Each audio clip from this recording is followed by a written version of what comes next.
that the last and most difficult galus that Am Yisrael will face will be the confrontation with Yishmael. And he says Yishmael is the most difficult because they are the only one of our enemies that comes with a spiritual power. Meaning Esav that represents physicality and brute force. So of course, in the long run at least, Ruchnius, spirituality defeats physicality. The danger of Yishmael is a much more subtle danger, because Yishmael comes not only with physical brutality, but Yishmael comes with spiritual merits.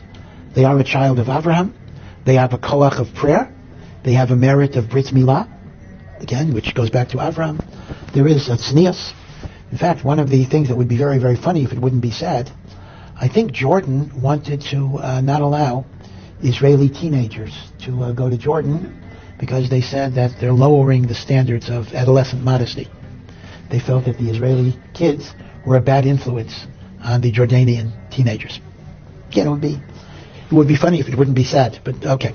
So that raises the question that you're raising again, which is very perplexing, and that means because they have these merits, they can pray for bad things, and there's a certain power in their prayer. هناك شيء يجب أن نقوله هنا. وفقا لتعاليم الإسلام فإن الدعاء على الآخرين بالشر محرم شرعا باستثناء حالة دعوة المظلوم على من ظلمه. قال تعالى: لا يحب الله الجهر بالسوء من القول إلا من ظلم وكان الله سميعا عليما. Indeed, this is very, very clearly the case. If you think about this, the enemy of Yishmael, that Yishmael represents, is an enemy that cannot be defeated by conventional methods. There's no way to stop it, meaning there is no logical way of stopping people who are willing to die for their cause. What, they're threatened with death? Bring it on, gesundheit. Hey, that's what I want.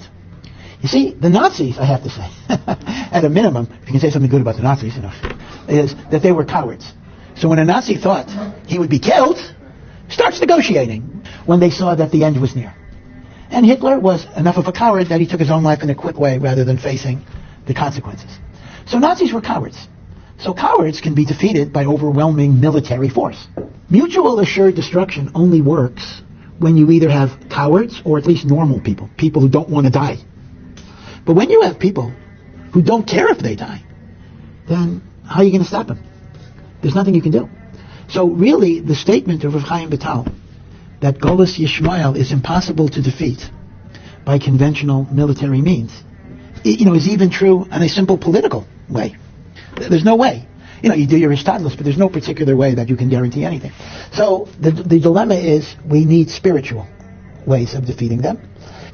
And yet we do find that prayer is such a miraculous power in the universe.